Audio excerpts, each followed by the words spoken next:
Minha gravação aqui também foi iniciada. Recording Bom, has colegas, stopped. bom dia a todos.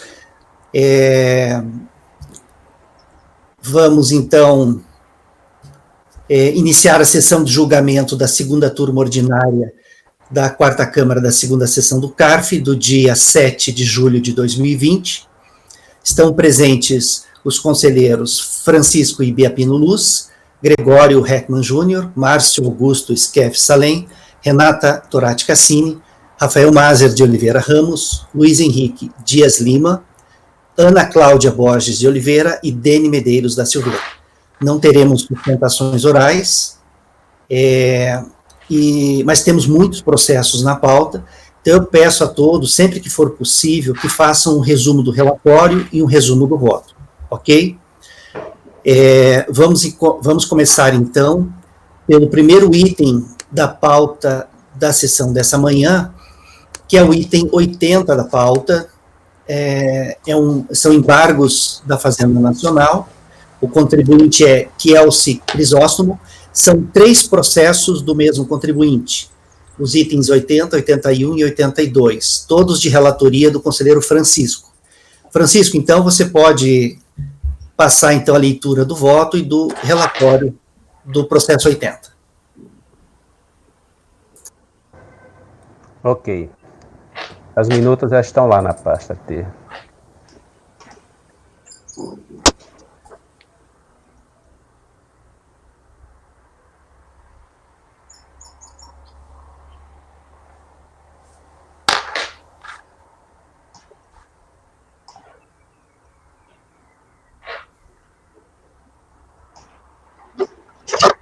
Francisco travou, né?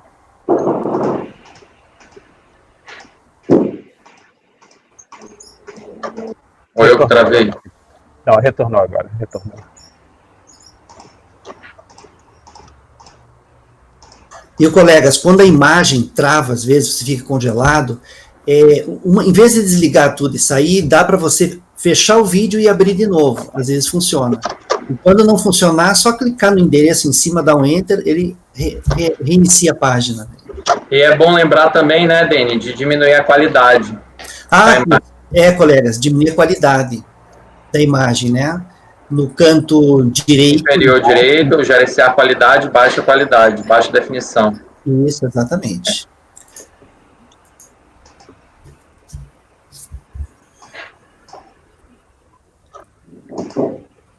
Ainda está congelado, Francisco. O Dene também está congelado.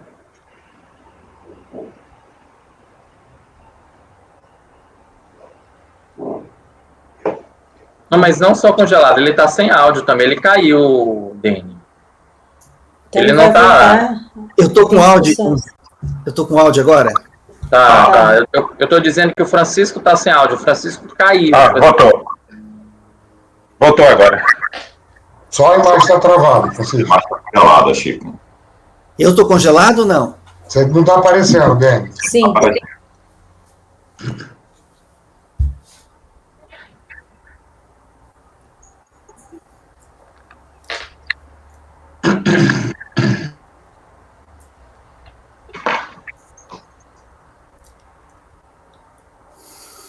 Está estável muito, está muito instável, vai, trava, volta.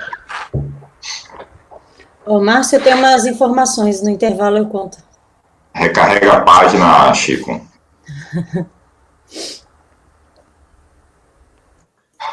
Olha, põe no grupo.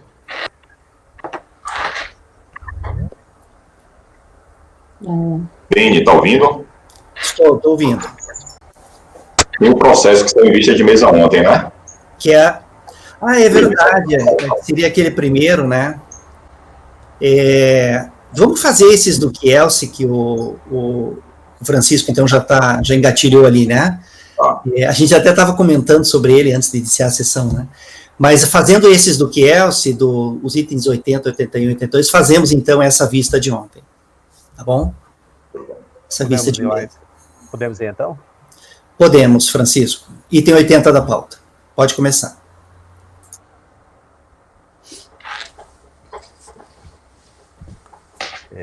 Trata-se de embargo de declaração posto contra decisão de segunda instância que deu parcial provimento ao recurso interposto pelo contribuinte com o fim de extinguir crédito tributário referente aos anos calendários 2005 a 2007, exercícios 2006 a 2008. Aqui, eu vou tentar resumir ele aqui.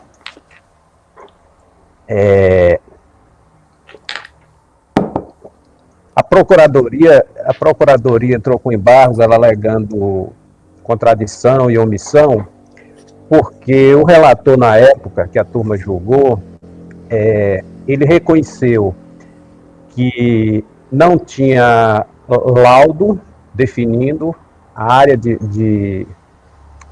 de preservação permanente e nem ADA, mas que ele, por já ter acompanhado a turma em outro processo, não era o entendimento dele, mas que ele acompanharia a turma em função do julgamento de outro processo. Aí, com esse questionamento da Procuradoria, o que foi que eu fiz? Eu trouxe, printei esse outro processo, a parte que foi questionado pela Procuradoria, eu trouxe do outro processo para esse. Eu vou ler uma parte aqui, mas eu só estou dando uma ideia geral antes. Eu trouxe desse outro processo para esse aqui, que a Procuradoria questionou, como é que você vota num processo fazendo referência a outro, fica uma coisa muito confusa. Aí eu trouxe para esse, só que aí o meu entendimento, aí eu gostaria até de ver qual é o posicionamento da turma, o meu entendimento é o seguinte, embora seja um embargo de omissão e contradição, não tem ADA tempestivo nem laudo. O próprio relator reconheceu na época que não tinha laudo definindo as áreas e nem tinha ADA, mas que ele iria acompanhar um posicionamento da turma que já teve num outro processo em relação ao ADA, mas não falou nada em relação ao laudo. E aí o meu posicionamento aqui é negar provimento justamente por falta de ADA e laudo. Eu vou ler agora aqui, isso aí foi a essência da questão. Embargo de declaração. Deixa eu pegar do início aqui para facilitar o entendimento. Depois, os outros são parecidos, os outros não precisam, acho que não precisa a gente entrar nesse detalhe.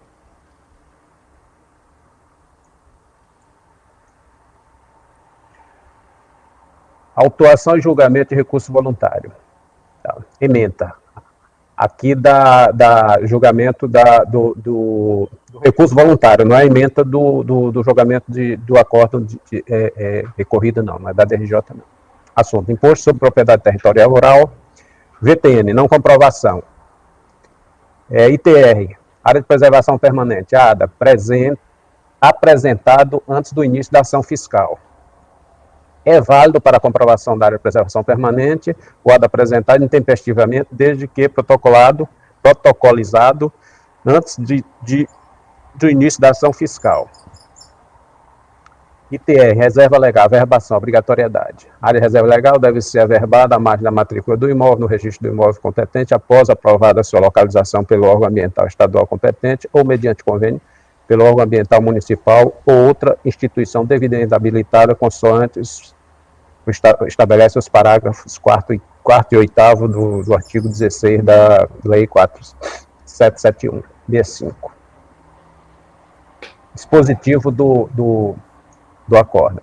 Acordo nos vezes do colegiado por maioria de votos em dar parcial provimento ao recurso voluntário para restabelecer a dedução da área de preservação permanente até o limite de 464,5 hectares, conforme informado no ato declaratório ambiental ADA. Vencido o conselheiro Dene Medeiros da Silveira, que negou provimento. Relatório. Cuide o presente recurso voluntário em face do acordo da Delegacia da Receita Federal de Julgamento, que considerou improcedente a impugnação apresentada pelo sujeito passivo. Aqui a autuação foi VTN, reserva legal e preservação permanente. Aí, as questões, aí o voto. Isso aqui eu pensei aquilo que era, eu entendi que era mais.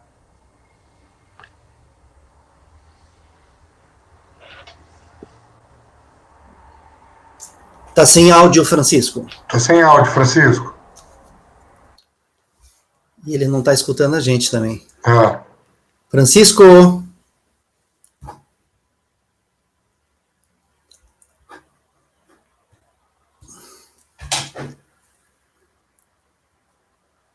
Aqui.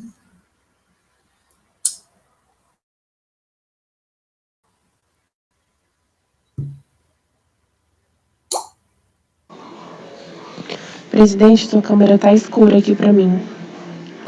Ué, pra você está escura a minha câmera? Tá. Todos? Que estranho. Eu tô aparecendo bem aqui, vamos lá. Continua escura a minha câmera? Sim, Dani.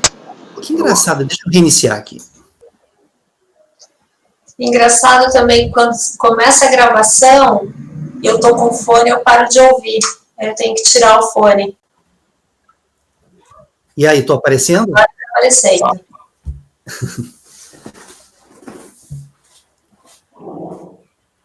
É, o Francisco, deixa eu ligar pro Francisco, ele travou. Opa, tá mexendo lá. Tá sem áudio, Chico. Chico. Deixa eu ver se ele atende no telefone.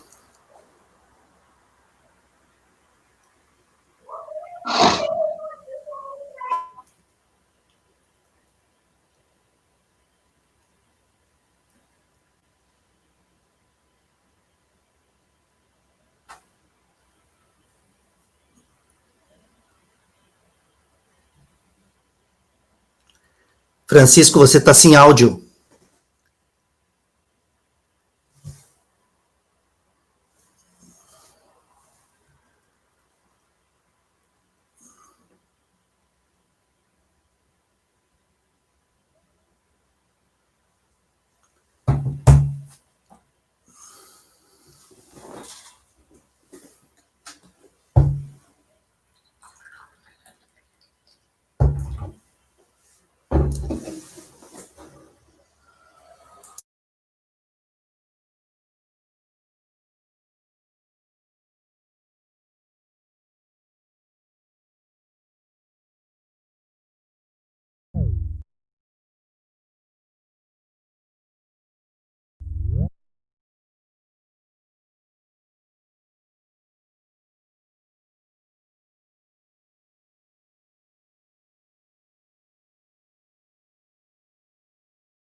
O Chico mandou um áudio no grupo falando que para ele está ouvindo nós tranquilamente.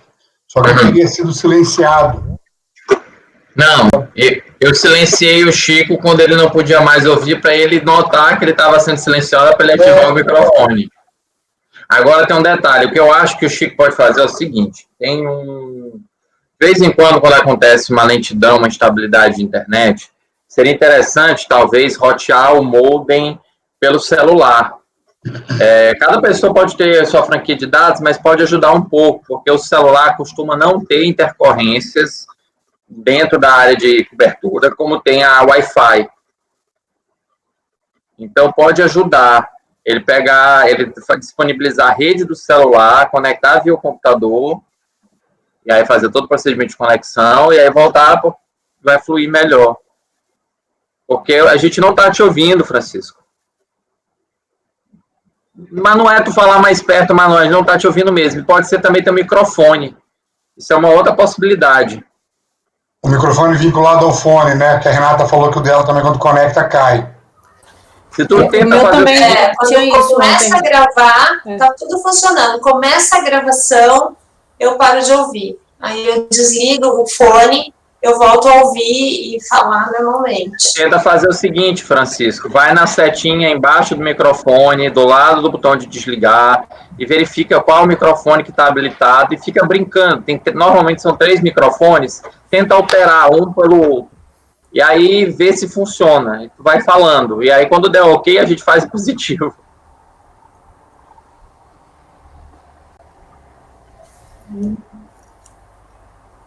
Alterou alguma coisa? Dá para ouvir agora. Está meio baixo, mas dá para ouvir. Estava no padrão, naquele primeiro. Eu botei para o segundo. Agora tá bom. Ótimo. Ótimo, tá ótimo. Não tem esse, né? Pode ser. Agora eu acho que tu tem que ajustar o volume do microfone.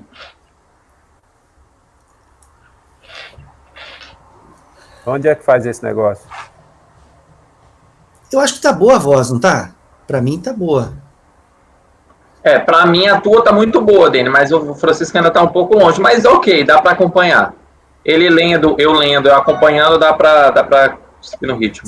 Sim, mas para fazer esse ajuste, de repente é coisa simples, eu faço aqui agora, é só dizer o caminho aí. O Francisco, o meu de ontem, eu fui nesses 3 pontinhos que tem embaixo à direita, aí tem configurações. Aí onde tem microfone, o meu pelo menos aparece microfone integrado ou AirPods. Aí no AirPods vocês não me escutavam, aí eu botei microfone integrado, aí ficou normal.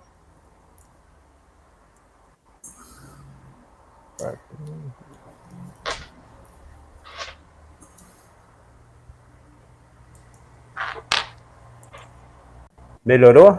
Ele tá boa a voz. Para mim tá bom, pelo menos. Melhorou agora? Para mim tá bom, melhorou. Tá para mim sim. Então vamos. Vocês mas pegaram alguma coisa do início, eu boto tudo, eu vou repetir tudo novamente. Não, pode dar sequência. Por mim pode dar sequência.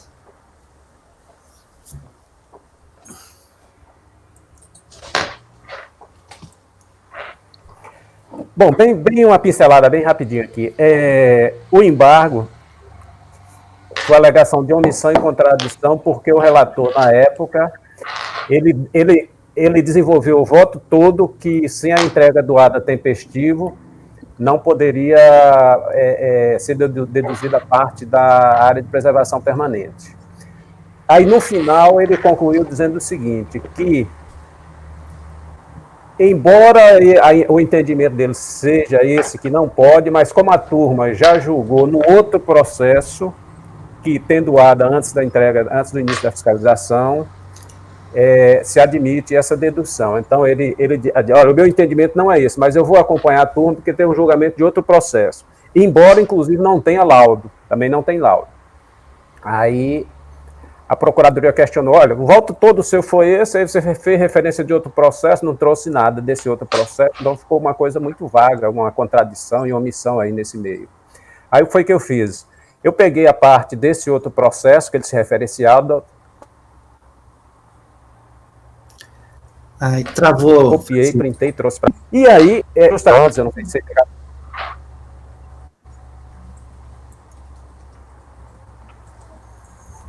Tá, eu tô vendo, avistando vocês normal, tudo. Não, você está normal agora. É que tem uma travada de 1 segundo, mas está normal. Pode seguir. Será que não está tendo uma incompatibilidade desse gravador com o... Bom, vamos seguir, né? Pode seguir. Vamos. Sim, então, retornando. O meu entendimento é que, não tendo ADA tempestivo, e no caso aqui não tem nem o ADA, nem o laudo reconhecido pelo próprio julgador, relator da época, é negar provimento. Tá. Então, agora só assim, está se mudando o resultado, porque foi dado provimento lá no julgamento. Primeiro julgamento, né? Francisco, posso só dar uma Claro. Eu estou falando isso para não ler ele todo, né? Porque se for ler, esse caso aqui, colegas, é da nossa turma, e aí aconteceu o seguinte, o relator, ele fez um voto bem longo, né, e pelo voto do relator era para negar provimento ao recurso, né? Ele fala que não tem o laudo, explica como que tem que ser o laudo, ele entra em detalhes, assim, quem lê o voto do relator, pensa, ele vai negar provimento. Só que quando chega no final, como na mesma sessão teve um julgamento de um outro processo, antes desse julgamento desses processos do Kelsey, teve um outro julgamento de outro processo, e lá a turma seguiu o relator no outro, dando um outro entendimento, o conselheiro resolveu, nesse processo, seguir o entendimento da turma. Ele disse, em que pese eu pensar tudo isso que eu disse no meu voto, eu vou seguir o entendimento da turma consignado nesse processo, e daí cita o número do processo, e não traz nada desse processo. Só que esse outro processo também não teve a questão do laudo, sabe? O laudo lá também não foi tratado. Então, realmente, o ideal mesmo era ou trazido de lá todo o arrazoado, né, e feito a comparação para ver se isso não foi feito, né. Então, aí a Procuradoria embargou, e é esse embargo que o Francisco está lendo. Desculpa interromper, Francisco, mas foi esclarecedor. Uma observação, presidente, relator também, esse outro processo que é mencionado nesse acordo embargado é do mesmo contribuinte. É outro processo de outro contribuinte. A gente isso, é o mesmo contribuinte. Um lote de processo do mesmo contribuinte, sei lá, 8, 9, 10, é um lote de vários. Julgou-se o primeiro processo e aí foi aplicado o entendimento que foi julgado nesse primeiro processo para os outros. Tanto é que esse processo, que é referência, digamos assim, ele foi objeto de recurso especial, porque lá está fundamentado, e simplesmente ele aplicou a decisão que foi tomada naquele outro processo, nesses outros, que são esses 3 que estão embargados aí agora. Só que no outro processo, parece que o problema não era laudo, e nesse o problema é laudo. No outro, a DRJ não questionou o laudo, a fiscalização não questionou o laudo, e nesse aqui que está sendo objeto de embargo, teve questionamento do laudo. Sim, mas aí, apesar do... Assim, primeiro, foi apresentado o laudo, diferente do que o conselheiro relator apontou agora, foi apresentado o laudo, não é que não tem laudo, tem laudo. Aí o laudo, naquela ocasião, foi desconsiderado pelo então conselheiro relator do acórdão que foi embargado, mas antes a existência de um ADA anterior, com a informação daquelas áreas, foi dado provimento para reconhecer aquela área de preservação permanente. Apesar do entendimento, ele ressalvou, apesar do entendimento dele, de que deveria ter um ADA tempestivo para aquele exercício, como existia um ADA anterior com aquela área declarada, a turma acabou por reconhecer, dar provimento a recurso voluntário para reconhecer aquela existência da área. Ainda que não tenha um ADA tempestivo e ainda que o laudo apresentado naquela ocasião não tenha sido julgado o suficiente para confirmar a existência da área.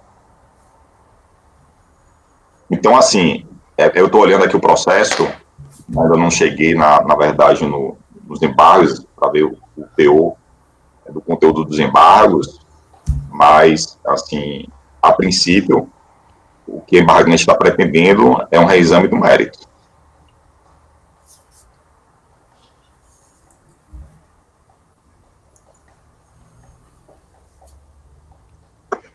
A fundamentação do embargo é contradição, não é, Francisco?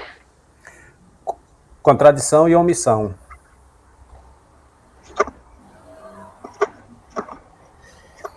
Mas aí, veja... Qual é a omissão que ela alega? Ela, em vez de justificar porque está dando provimento ao recurso, em vez de justificar porque está dando provimento ao recurso, o relator desse acordo embargado apenas cita o número de um outro processo. Entendeu? Em vez de, eu vou adotar aqui a decisão tomada naquele outro processo. Mas será que a decisão tomada naquele outro processo se encaixa certinho nesse processo aqui? Não dá para saber. E parece que não se encaixa. Então, era do conselheiro, então, trazer daquele outro processo a argumentação, e é mais. Não, é que começaram a falar muitas pessoas ao mesmo tempo, eu perdi o que tu falou. Acho que o Gregório falou junto contigo, aí eu não entendi nem o que o Gregório falou, nem o que tu falaste. Ah, tá. Deve estar tendo algum delay aí, se misturando as conversas. É que é o seguinte, nesse processo embargado, o relator, ele faz um arrazoado longo, tá? Dando a entender que nega provimento ao recurso, porque ele fala muito do que tem que ter o laudo, como é que funciona o laudo, tal, diz que o laudo não tem problema, E aí, no final, ele diz, em que pese todas as minhas considerações, eu vou adotar a decisão tomada pela turma no processo tal, como o Gregório falou, do meu contribuinte, julgado antes desse.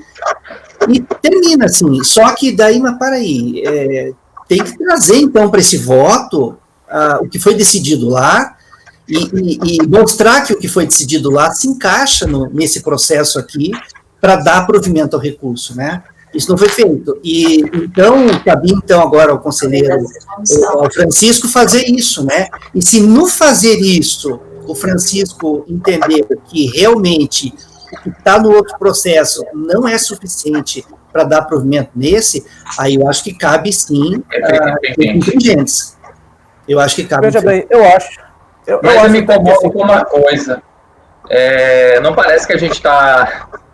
O Gregório usou o termo reexame de matéria, mas eu não vou usar esse termo reexame de matéria. Não parece que a gente está desconsiderando uma decisão que já foi tomada por 8 conselheiros. Não, eu até entendo que pode não ter sido a melhor decisão, Demi. Eu até entendo assim, não foi a melhor decisão. Ou então houve algum... Mas não é simplesmente uma omissão, não é uma contradição. É como se a gente tivesse decidido 8, substituindo os 8 que julgaram naquela ocasião, e aqui decidindo novamente...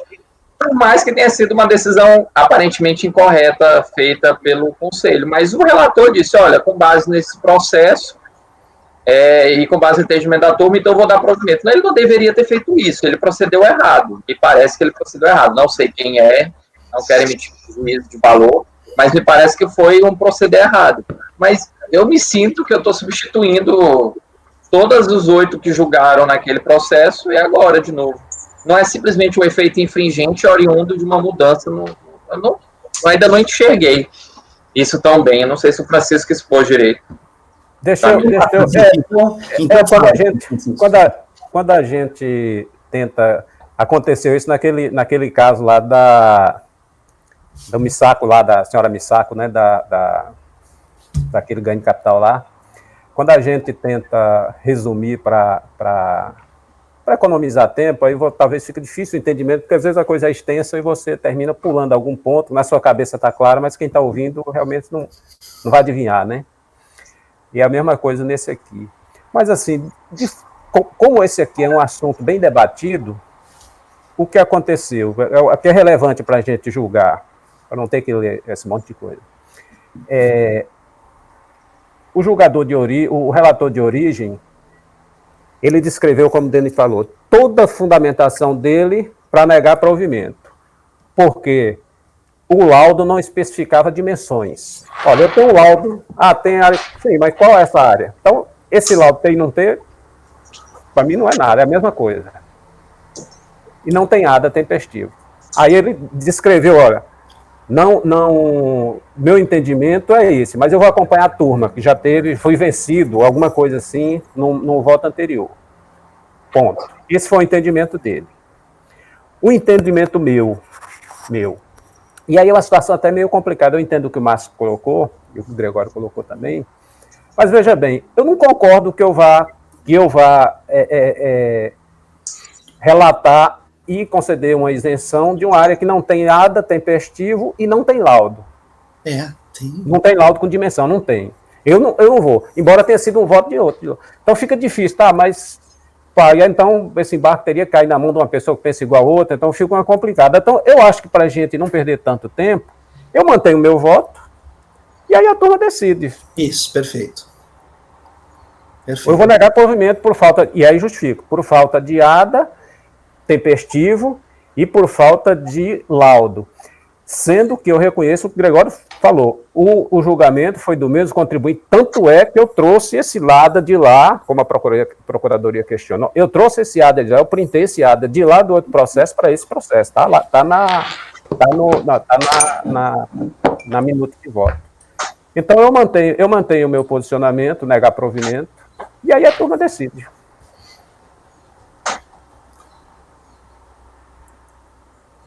Só para entender o final, então o Chico está acolhendo os embargos com efeito infringente para alterar o resultado do acordo para negar provimento ao recurso voluntário. Exatamente. Isso.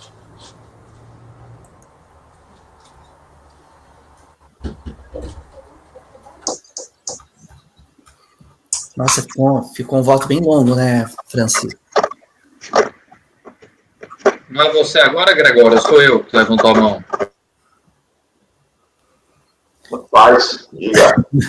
Pode falar, Gregório, então. Ó, a gente está jogando agora embargos, né? Embargos. A embargante apontou omissão e contradição. O que foi contradição? Segundo afirma a embargante. Porque o relator do acordo embargado, ele traz toda uma fundamentação no sentido de encaminhar o seu voto para negar provimento a recurso voluntário, mas no final ele faz a ressalva. Apesar desse meu entendimento, eu acabei de ser vencido no processo anterior do mesmo contribuinte, então vou me curvar a decisão do colegiado por uma questão de economia processual. Simplesmente assim. Nisso, não tem nada de contraditório. Eu posso me render ao entendimento da turma. E não existe contradição nisso. Eu posso fazer um voto, ressalvando o meu entendimento é esse, mas eu vou votar dessa forma. Não existe nada de contraditório nisso, primeiro ponto. Segundo ponto, omissão. Quando ele ressalvou o entendimento dele, mas ele se curvou ao entendimento da turma, ele fez referência a qual foi julgado o entendimento da turma, consolidado o entendimento da turma por maioria, naquela ocasião. Nisso também não existe omissão. Exemplo, quando a gente julga aqui contribuição previdenciária, que a gente julga processo principal e processo decorrente de obrigação acessória, CFL 68, que é não formal os fatos geradores na GFIP, quando cai uma parte lá no processo principal, a gente aplica lá o que foi decidido no processo de CFL 68. E nem sempre, pelo menos eu já relatei vários processos de CFL 68, eu simplesmente faço referência ao processo, ó, lá naquele caiu, por isso eu vou aplicar aqui e vou reduzir proporcionalmente a multa aqui da obrigação acessória. Também não existe omissão nisso. Se ele não tivesse feito qualquer referência, beleza, aí a gente poderia configurar uma omissão, mas ele fez referência. Ó, meu entendimento é esse, mas eu vou julgar dessa forma, porque nesse outro processo a gente acabou de decidir de forma contrária ao meu entendimento. Não existe omissão nesse ponto. É engraçado, eu concordo com o Gregório no primeiro ponto, porque eu já fiz isso também muitas vezes. Eu já falei, por exemplo, olha, eu entendo assim, mas como existe uma súmula vinculante do CAF, ou como existe uma DIN, ou como existe isso, eu não vou adotar o meu entendimento, mas é tipo a pessoa querer dizer, olha, meu entendimento é este, mas eu não vou adotá-lo. Então, nesse sentido, eu não acho que tenha contradição. O que eu penso é o seguinte, embargo é um incidente processual, embargo é um acidente de percurso que não deveria existir. O recurso voluntário é uma medida, é uma espécie recursal que nasce para analisar, de fato, mérito, matéria de mérito. O embargo, ele nasce para analisar algum defeito na análise da análise do mérito. Só que, eventualmente, essa análise de mérito pode resultar em uma modificação. Nesse caso que o Francisco falou, eu vou dar um exemplo aqui hipotético. Uma modificação, a Fazenda entrou com embargo, pedindo omissão, dizendo, não, mas o acordo não analisou o ADA. Opa, então eu vou analisar a existência ou não tempestiva de ADA, do laudo, aí, quando eu faço essa análise, eu crio um efeito infringente, porque eu tive uma omissão, porque eu não fiz o dever correto. Eu estou de acordo com o que o Francisco falou, que realmente é temerário decidir por uma isenção que não tem os requisitos formais e materiais necessários, mas, por outro lado, o embargo é um incidente processual. Isso deveria ter sido tratado da maneira adequada pela turma quando julgou a matéria de mérito. Quando a gente vai adotar agora um incidente processual, quando a gente vai analisar esse incidente, o primeiro incidente, de fato, eu concordo que não existe, porque não há contradição, ele julgou, ele deu provimento porque ele se curvou ao entendimento da turma. A omissão, embora eu não tenha me convencido completamente do argumento do Gregório com relação à omissão, porque ali ele trouxe processos que são interdependentes, nesse caso eles são processos paralelos, eu imagino que vocês entendam a diferença, mas um é dependente do outro, um é decorrência. Esse caso não, eles andam juntos, mas um não depende do outro. Mas ainda assim não tem como o embargo agora a gente reanalisar o mérito da questão anterior que foi decidida ainda que incorretamente. Infelizmente, a coisa julgada, ou ato administrativo, às vezes não é a resposta certa, constitucionalmente certa, mas a gente não pode modificá-los agora. Eu entendo assim. Já antecipando até meu voto, que eu vou negar o provimento, eu vou conhecer em parte do embargo e vou negar o provimento. Na época que eu estava na PGR, inclusive, a gente fez um parecer lá no gabinete, que era um dos mais importantes, que era do ICMS na base de cálculo das contribuições previdenciárias com base do STF.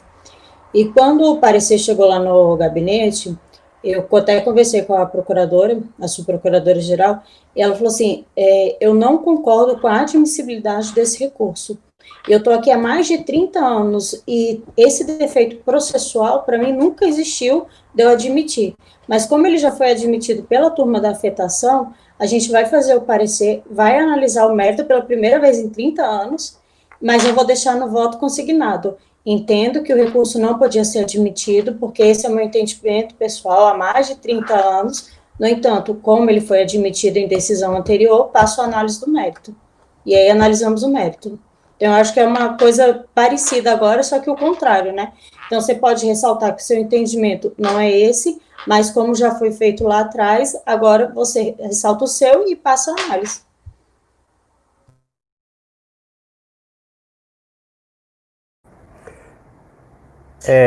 Deixa eu ler só 2 parágrafos do despacho de admissibilidade dos embargos. Deni, por favor. Curtinho.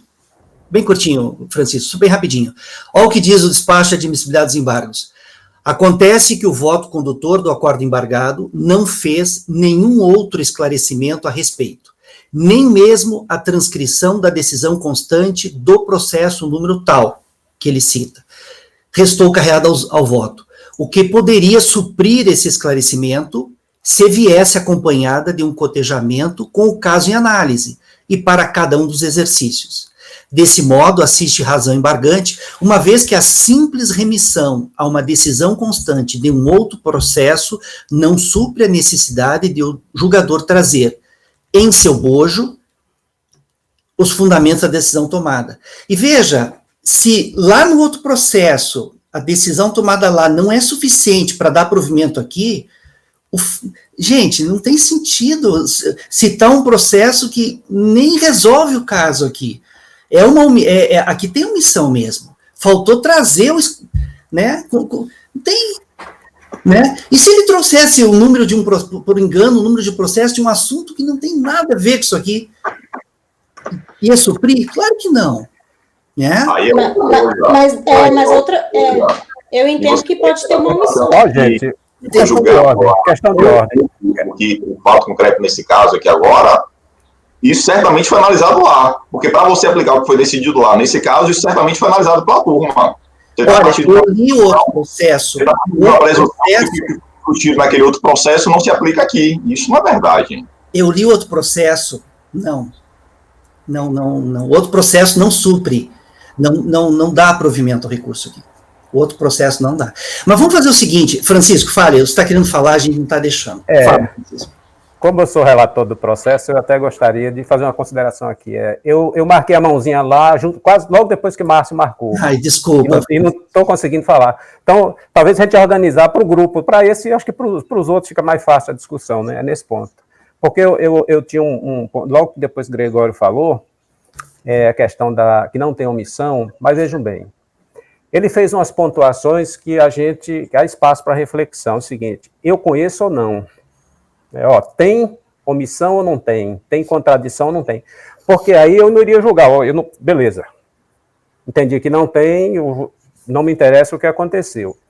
Agora, foi admitido e eu entendo que tem. Eu entendo que tem e explico. Quando o relator fundamentou todo o voto dele, dizendo que, olha, não tem laudo, o laudo não tem dimensão, como é que se vai dar para uma área tal, não tem nada tempestivo. Ponto. Olha a omissão agora onde vai estar. Aí ele vai lá para a referência, quando ele remete para outro processo, ele não toca em laudo. Ele diz o seguinte, eu vou acompanhar porque lá teve um ADA que foi depois da fiscalização e a turma acompanhou por causa do ADA. Tá, então, e o laudo? E o laudo? Porque ele descreveu tudo aqui, mas não tem referência. Esse outro processo não foi discutido questão de laudo lá. Pelo menos ele não fez essa referência nenhuma aqui. Então, eu entendo que teve, no mínimo, essa omissão aí. E aí eu teria 2 caminhos. Se não for efeitos infringentes, para eu mudar o resultado do julgamento, aí eu vou mudar a construção do voto. Aí eu vou fundamentar que embora o ADA tempestivo, que intempestivo, mas que foi antes, é aceito, tal, e se tem ADA intempestivo, mesmo não tendo laudo, é cabível, tal. Eu não vou votar assim. Então, aquele termozinho, aquela expressãozinha final, é como voto. Eu acho que a gente não vai avançar mais nessa discussão, né? É o grupo decidir, né? Podemos colocar em votação, colegas? Podemos, então, colocar... É essa a tua ideia, né, Francisco? Colocar em votação. Né? Teve omissão porque ele fundamentou o descumprimento de ADA e laudo. E foi bem incisivo no laudo. E quando ele jogou para lá, para o outro, ele não tocou em laudo. Quando ele jogou para lá, eu acompanho porque lá já teve em relação ao ADA essa questão toda do ADA, né? Então eu acho o seguinte, olha, tem omissão, e aí eu estou julgando, ó, no mínimo, posso até entender que, olha, esse ADA tempestivo, já que teve isso, beleza. Sim, mas e esse laudo aqui? Eu vou admitir a isenção com a ainda tá. Mas e sem laudo? Sem dimensão? Qual a extensão dessa área? Então, talvez eu possa até mudar um pouquinho a redação aí para frisar melhor essa questão, mas é o meu voto, é isso aí. Eu mantenho. Tá certo. Colegas, então vamos seguir na votação. O Francisco, então, está acolhendo os embargos com efeitos infringentes e mudando o resultado da decisão para negar provimento ao recurso. Gregório, como vota? Vou divergir para não conhecer os embargos. Mas então a gente tem que julgar primeiro o conhecimento, né? Julgar primeiro o conhecimento. Tá. Adição nem omissão. Tá. Vamos lá, então. Francisco conhece dos embargos. Gregório não conhece. Márcio.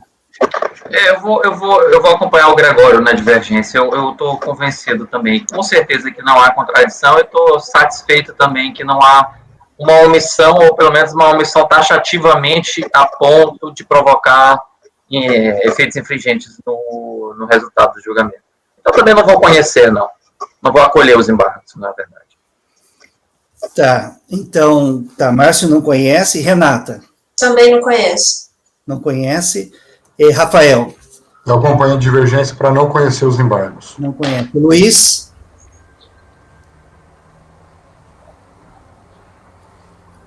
Sim.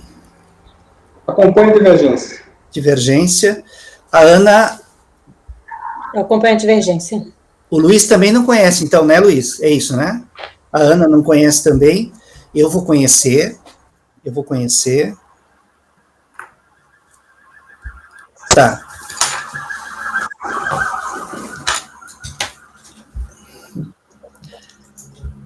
Quero ver como é que a Procuradoria, se for o caso de recorrer disso aqui, como é que ela vai fazer para recorrer.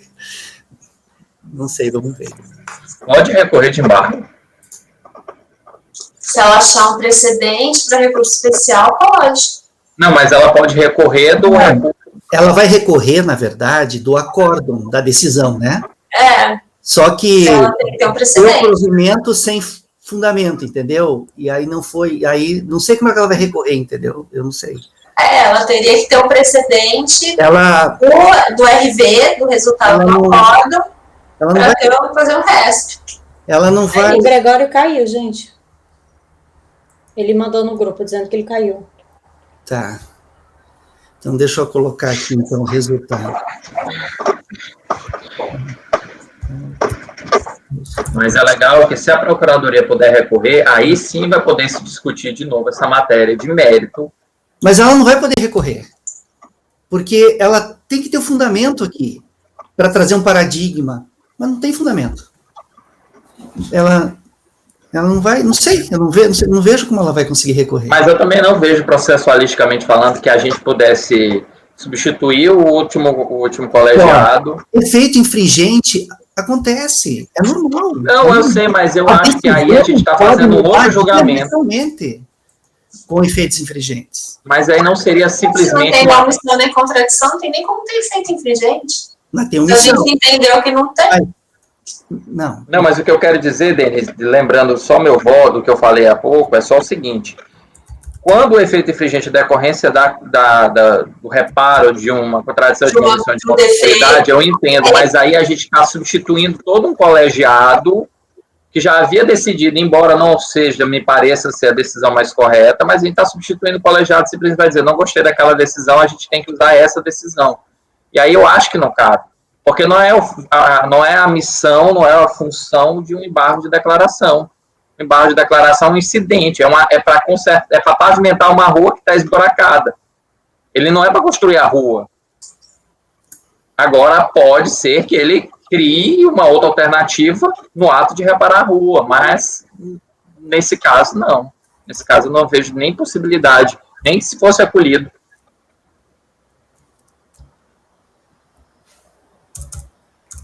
Foi só omissão nesse, né, Francisco? É só omissão, né? E isso aí serve para o voto, né? Eu caí aqui. Como é que ficou esse resultado do 80? Eu tô redigindo aqui, só um instantinho. Gregório, na tua ausência, nós votamos para você redigir o voto vencedor. E você ganhou. Eu nem tinha falado, Gregório, mas pode ser? Tranquilo, Gregório? Vencidos.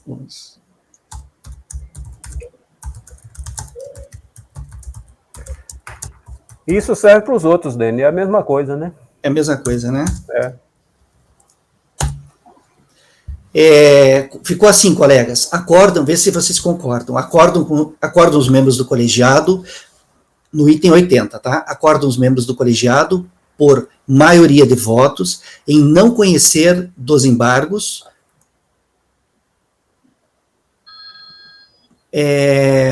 por não reconhecer a existência de omissão na decisão embargada. Vencidos conselheiros Francisco e Dene. Omissão e contradição, né? Omissão e contradição. Não, mas o que foi admitido é só omissão, né, Francisco? Foi a omissão, Só omissão, né, que foi admitido. Por não reconhecer. Tá, ficou assim, então, pode ser? Francisco, é a mesma... O caso é a mesma coisa. Né? O entendimento é o mesmo, Colegas, eu vou reproduzir a mesma decisão nos demais.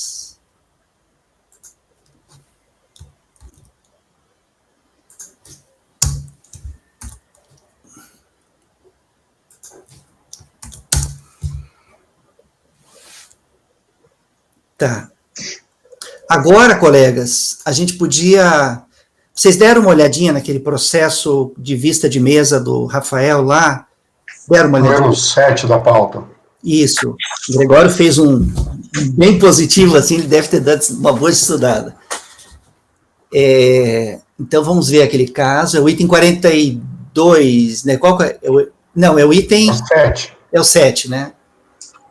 O 42 saiu com vista, tá certo.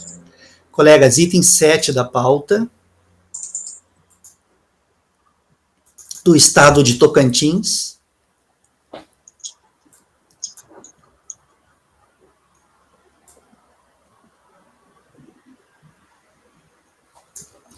Tá, colegas, vamos lá, alguém gostaria de falar? Gregório, você que fez assim, tá, gostaria de falar? Pode ser, fazer aqui alguns comentários. Vamos lá, deixa eu botar aqui que eu anotei. Esse é um caso referente ao período de janeiro de 99 a junho de 2001. Aí, conforme relatório fiscal, diz a fiscalização, constitui os fatos geradores das contribuições lançadas e remunerações pagas aos servidores contratados, comissionados e remanescentes de Goiás, não amparados pelo regime próprio de previdência do Estado de Tocantins. A fundamentação da fiscalização. O presente lançamento de crédito foi elaborado com base nas folhas de pagamento, nas GFIPs e nos dados lançados na LDC número tal. E ainda diz mais aqui a fiscalização. O Estado do Tocantins possui seu regime próprio de previdência, que é o IPETINS, que amparava tais servidores, mas que com o advento da emenda constitucional, número 20, de 98, passou a só beneficiar os servidores concursados, passando os demais servidores segurados obrigatórios do regime geral de previdência. Então, isso aqui é a fundamentação da autuação. O contribuinte, a defesa do contribuinte é no sentido de que não cabe alegar a cobrança de débitos para o INSS, pois o recolhimento previdenciário já foi realizado ao Instituto Previdenciário Estadual, o IPETINS. Então, esse é a linha de defesa do contribuinte. Ele não vai, como foi sinalizado ontem, discutir caso a caso a diferença de pagamento de salário maternidade, diferença, ele não vai nessas diferenças, né, nos casos específicos do tratamento. Ele vai em linha geral, ele não pode ser cobrado no INSS porque já foi pago para IPETINS. Simples assim. E aí, em função dessa alegação, quer dizer, em função da autuação, foi encaminhado para o IPETINS, o Instituto de Previdência do Estado, que é um ofício juntado com os autos, para que ele se manifestasse. E aí diz o IPETINS, um ofício do IPETINS, retornando depois a análise da autuação. Aplicação fiscal, bem como das cópias dos relatórios fiscais. Então, a autuação foi mandada para o IPETINS analisar o caso.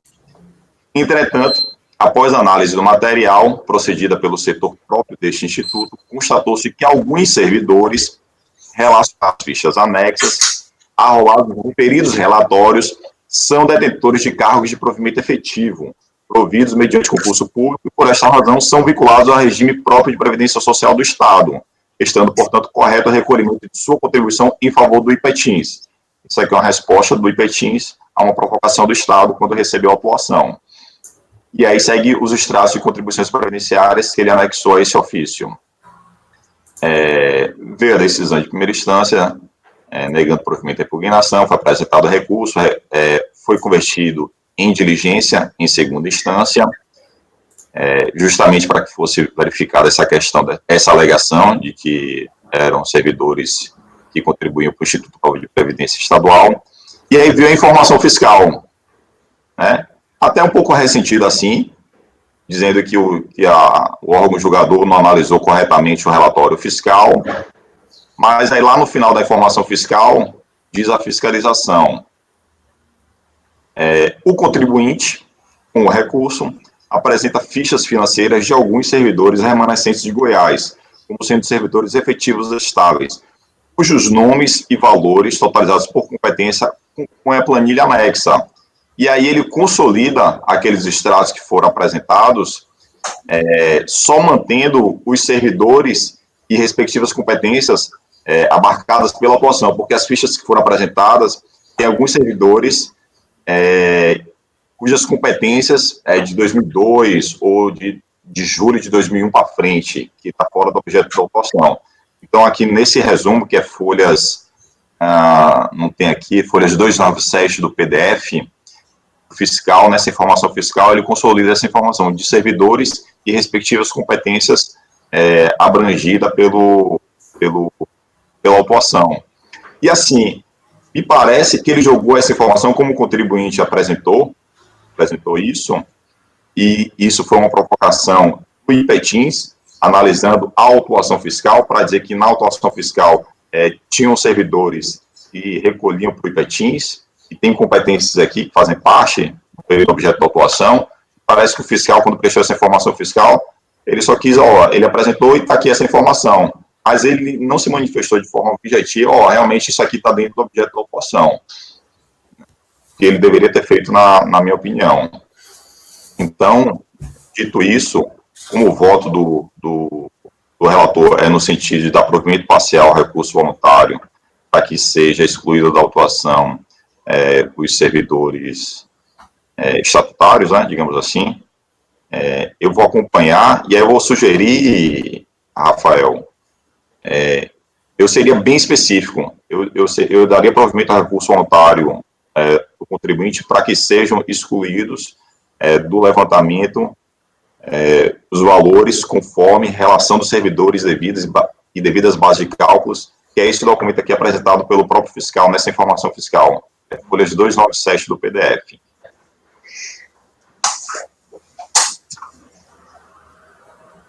É isso, presidente. Podia ser assim, então, Gregório. Para afastar do lançamento os valores referentes aos funcionários, né? Os Isso. valores, ou eventuais valores referentes a esses servidores, né? Relacionados, inclusive, dá para dizer, né? Relacionados na planilha de folha 297, né? É 297 do PDF, não tem aqui o número do e-processo. Não, mas 297 do... Mas o PDF é o número do e-processo, né? É a folha do e-processo. Não sei se é, porque nesse processo, quando ele foi digitalizado, tem a folha em branco, né?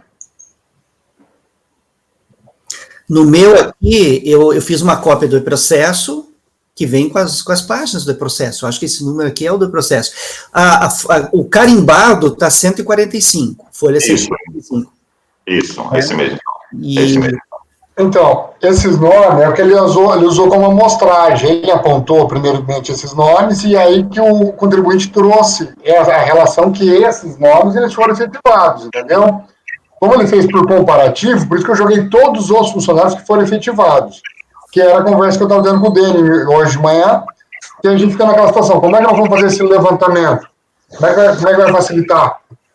Na verdade, o contribuinte, ele trouxe os extratos junto com a impugnação. Por amostragem. Por amostragem. Trouxe lá o extrato de alguns servidores junto com a impugnação. O processo foi convertido em diligência em segunda instância. Em função desses extratos que foram apresentados na impugnação, ele consolidou isso nessa tabela aí de folhas 297.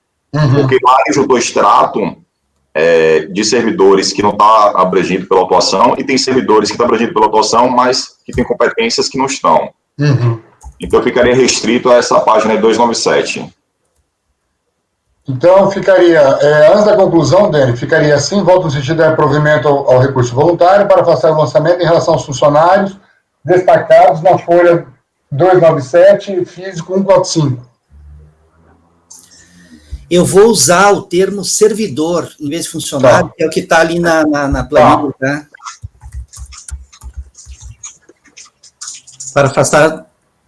Para afastar do lançamento os valores referentes aos servidores relacionados... Veja, eu estou redigindo aqui, Rafael, mas daí você disse isso, tá? Que o voto é teu. Relacionados na planilha de folha 297 deste processo.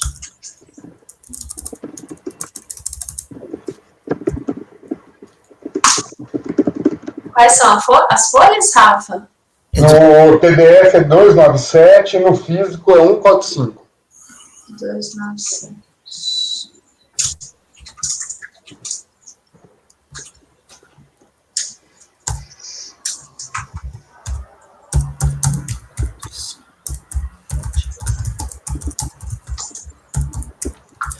Coloquei entre parênteses, coloquei assim, planilha de folha 297, daí entre parênteses eu coloquei folha indicada, folha 145 indicada no carimbo.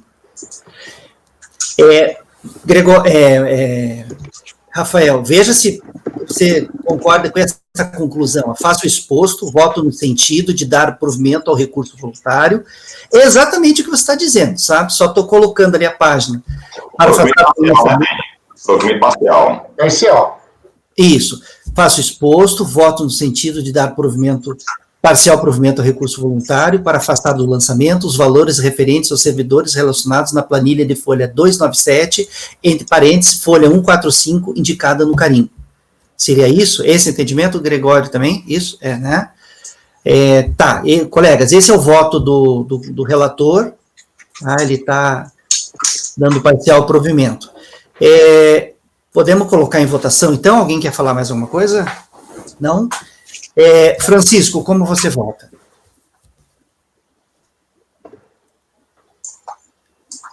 Eu não escutei, Francisco.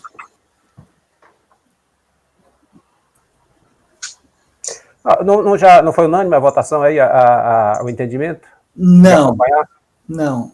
Eu, por exemplo, vou divergir, né? Eu vou negar provimento, né? Eu desliguei no final porque eu vi você redigindo já o... Eu estou preocupado com a comunidade de origem, sabe? O que eles vão... E como eu estou achando que isso aqui vai vencer essa decisão, já estou redigindo para... Mas o meu entendimento realmente é por negar provimento. Eu acompanho o relator nessa aí. Com essa formatação aí que você digitou aí. Tá joia, então. Então, Francisco acompanha. Gregório, você é esse tipo de... O Márcio? Relator. Relator. Renata? Relator. Rafael? Não tem. Estou até perdido aqui. Todo mundo meio que ajudou na composição do voto ali, né? Então, Luiz, como... Esse voto iniciou-se ontem ou é de hoje esse voto? É de ontem. Esse processo foi julgado mês passado, aí foi pedido de vista, convertido em vista geral, voltou para ontem, e aí virou vista de mesa. Isso. Tá, então ontem o meu substituto votou não, né? Não. Eu vou acompanhar a divergência do dele. Tá. Ana, acompanha relator? Acompanha o relator. Tá, e eu divergência. Tá. Então...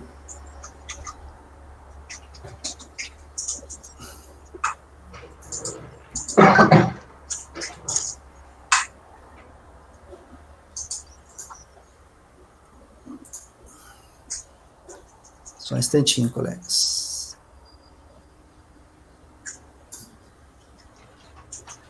Então, no item 7 da pauta ficou.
Ficou assim, então.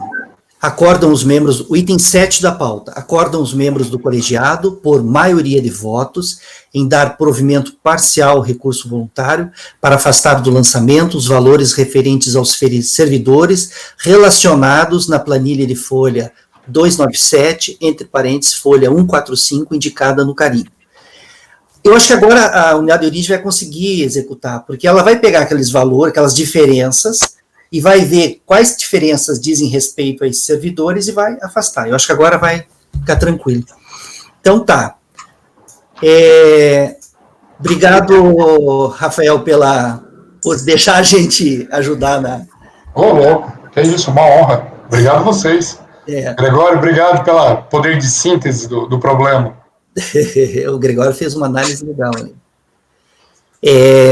Tá, colegas, agora vamos voltar lá para os... deixa eu escrever aqui que... Votação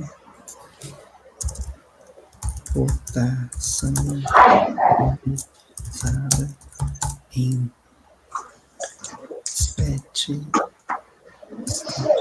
20...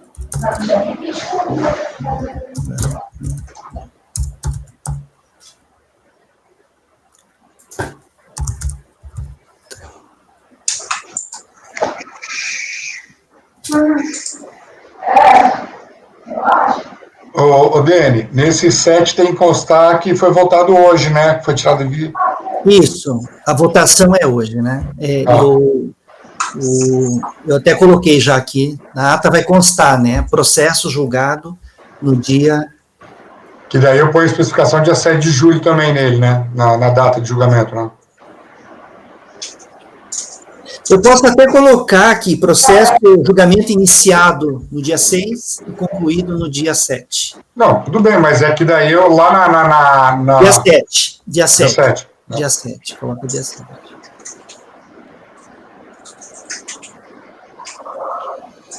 Tá, colegas, então o item 81 foi julgado, o item 80, 81 e 82 foram julgados.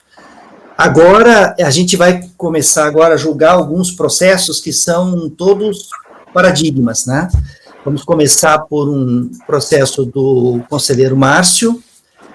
O contribuinte é Massa Falida, do Banco Comercial Bancesa S.A. Já está lá o voto, né, Márcio? Deixa eu pegar o voto. Posso começar, presidente? Só um instantinho, 2 milissegundos. Deixa eu pegar aqui.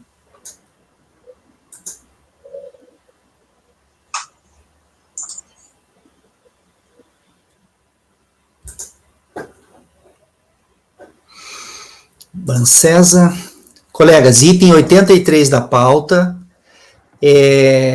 Márcio, então pode fazer a leitura do relatório e a leitura do voto na sequência, não teremos tratação oral, como eu já disse, e se você puder resumir, a gente agradece, tá bom? Tudo bem. Pode começar. Então, são 2 TRs, né, Eixo Paradigma 2007-2008, houve simplesmente a glosa da área de exploração extrativa de 482,3 hectares.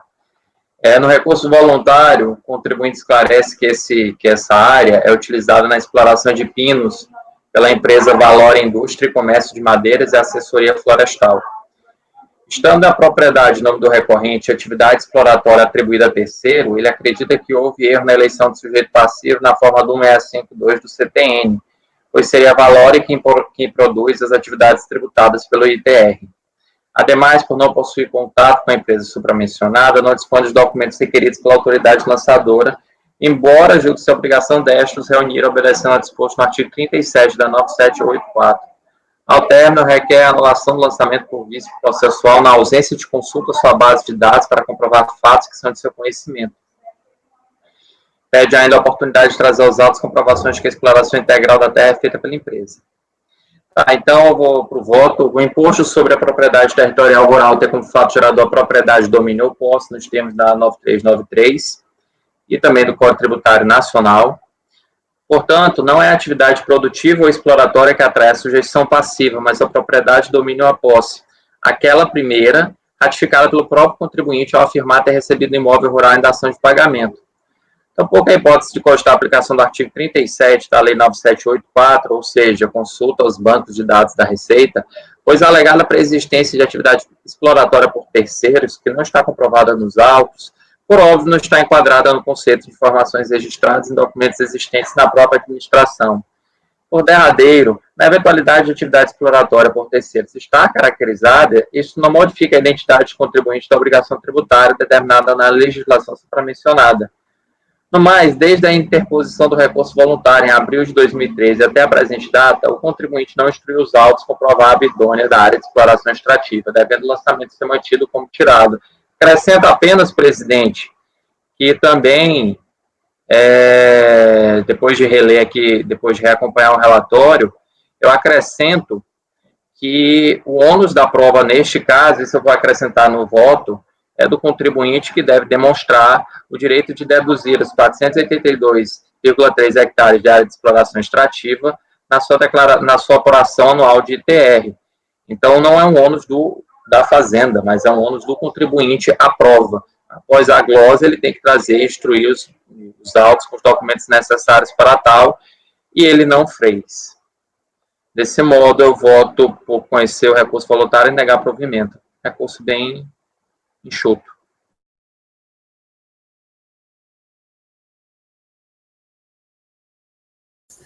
Olha, ok, colegas, é um caso de ITR, o conselheiro, então, está negando o provimento ao recurso voluntário. Alguém gostaria de fazer algum comentário? Não. Alguém diverge do voto do relator? Ninguém diverge. Então, no item 83 da pauta,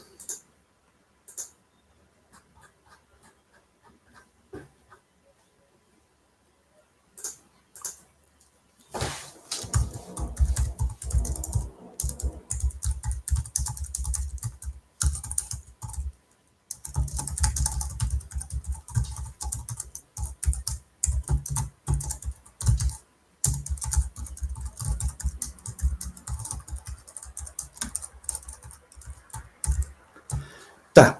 No item 83 da pauta, ficou acordo dos membros do colegiado por unanimidade de votos em negar provimento ao recurso voluntário. Esse item se aplica também, o resultado se aplica ao item 84, que é um repetitivo.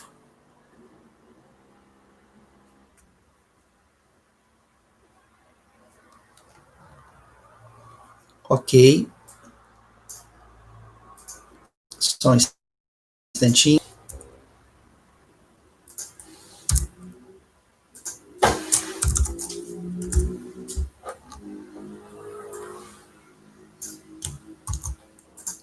Ok. Agora vamos passar para o item 85 da pauta, da conselheira, relatora é a conselheira Ana Cláudia. 85, o recorrente é Clidenor de Freitas Santos. Esse será também paradigma para o item 86. Ana, então, já está lá, né, Ana? Já disponibilizou o voto, né? Já. Pode iniciar, então, a leitura do voto e do relatório, e, se possível, se puder fazer um resumo, a gente agradece. Pode começar, então.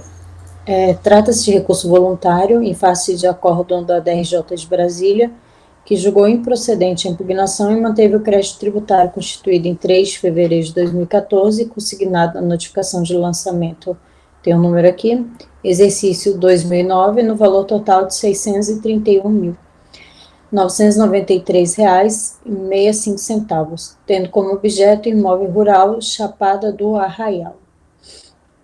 A fiscalização desconsiderou o VTN declarado e arbitrou em R$ 1.474.000, embasado no CIPT, com o consequente aumento do VTN tributável, tendo sido apurado imposto suplementar de R$ 291.254,74. O contribuinte foi cientificado da decisão em 8 de novembro de 2017 e apresentou recurso voluntário em 4 de dezembro, sustentando decadência e impossibilidade de arbitramento da base de cálculo LTR com base no CIT. Esse é aquele que eu falei que teve o óbito do contribuinte e que está sendo representado. O recurso voluntário é tempestivo e preenche os demais requisitos de admissibilidade. Assim dele conheço, passo a análise da matéria. Decadência. Aqui na decadência, eu estou aplicando, até a gente já teve essa discussão, da questão de pagamento antecipado ou não, da existência, né?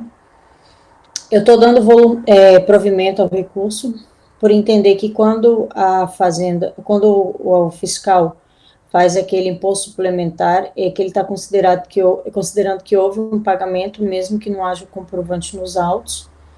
Então, eu reconheço que pelo pagamento antecipado, eu aplico a regra dos 150 e está decaído.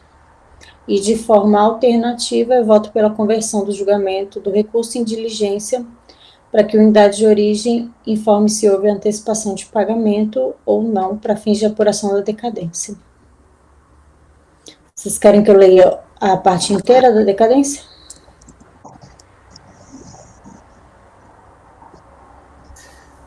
Ana, só a questão da antecipação do pagamento, que acho que é o que mais importa aqui para a turma, né? Uhum. Você, no teu voto aqui, sem fazer a diligência, né? Uhum. No teu voto, na primeira opção de voto, você reconhece a antecipação com base no quê? Porque quando ele faz o lançamento, ele apura o imposto suplementar. Ah, tá, entendi. Tá. Ele deve ter feito lá, assim, considerado o imposto devido, que foi declarado na declaração, e ele está cobrando só o que o contribuinte não apurou, né? Isso. Ele coloca que a DITR foi... Eu coloco que a DITR foi devidamente transmitida, porque a autoridade lançadora considera o valor declarado, o apurado, e qual seria essa diferença de recolhimento. Tá. A DRJ chega a falar em valor recolhido, não? Ele fala em valor declarado. Declarado, né? Mas esse é o padrão que a DRJ e o lançamento sempre utiliza como declarado, né? Tá. Eles nunca colocam recolhido, mesmo que tenha havido recolhimento, porque eu vi que alguns processos têm o comprovante, e mesmo assim nunca é mencionada a palavra recolhimento, é só declarado. Lá na minha turma, na DRJ, os jogadores da DRJ, eles têm acesso aos sistemas da Receita, né? E aí, quando acontece isso, eles já entram no sistema, já confirmam na hora ali, e às vezes até trazem uma tela para o processo. Mas, aí eu trouxe o voto da Maria Helena, em que ela considera da mesma forma que eu considerei. Ela coloca lá que como houve a menção a imposto declarado e depois ao lançado e a diferença apurada, então que isso é considerado recolhimento antecipado. Aí eu trouxe o trecho do voto que ela fala, e um outro voto que é o do João, lá na Câmara Superior também, que é até do final de 2019, que ele também faz a mesma consideração sobre o valor apurado, lançado e a diferença, né? Tá. Vamos então, já que existe a opção da diligência, vamos colocar em votação a diligência primeiro? Pode ser? Não pode, porque eu trago de forma, na verdade, subsidiária. Então, eu voto no sentido de dar provimento para extinguir o crédito em face da decadência. É que daí, quando tem diligência, ela é votada primeiro, né? Mas o meu voto eu trago de... Não necessariamente. Se eu estou analisando e eu até estou trazendo os precedentes da Câmara Superior, eu trago os precedentes da Câmara Superior, a minha ideia é por dar provimento, e de forma alternativa o meu voto é pela conversão do julgamento em diligência. Mas eu acho, Ana, é uma questão até processual a diligência, né? Eu acho que a gente tem que votar antes da diligência. Mas aí não, aonde existe essa questão processual, não existe não. O voto da relatora em relação ao ponto da decadência é da provimento do recurso voluntário. Oi? Aí, veja, o voto da relatora em relação à questão de decadência está provimento do recurso voluntário. A gente pode abrir a votação em relação a esse ponto. O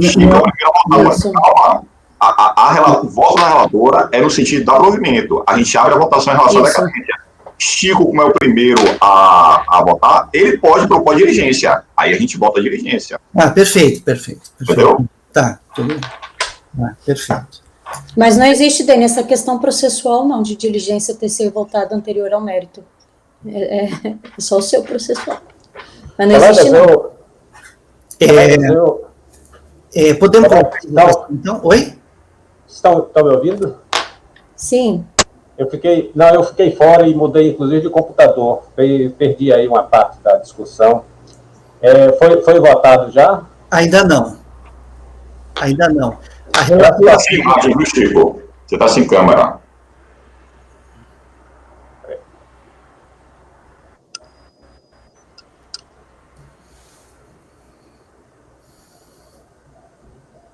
Oi, Francisco. Está ouvindo? Dani, até uma outra consideração, processualmente falando, a gente tem que privilegiar a celeridade processual, até considerando o momento do CARF e de todo o judiciário brasileiro de uma forma geral.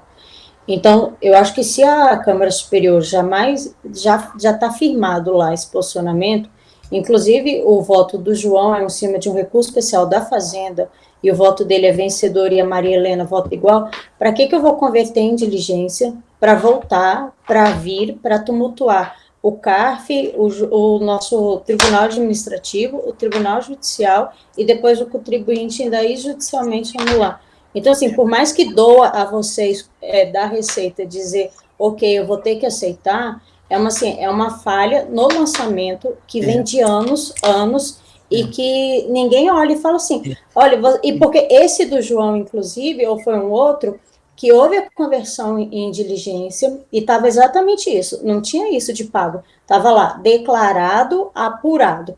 Aí converteram, aí foi lá e falou aqui o comprovante. Ah, legal, o comprovante está aqui. Então tá. Agora, se a Receita está vindo em anos e anos e anos fazendo isso só de declarado e apurado e nunca mencionando pago, não é agora que eu vou converter em diligência para favorecer, tumultuar, piorar a situação dos processos, que a gente está julgando processo aqui, antiguíssimo às vezes, é bizarro, assim, é vergonhoso você imaginar que tem um contribuinte esperando por uma resposta dessa, e aí eu ainda vou converter em diligência depois que a Câmara Superior já afirmou isso, e para voltar para ir, porque eu não posso aceitar que simplesmente está dito declarado, e declarado eu vou aceitar assim como recolhimento antecipado?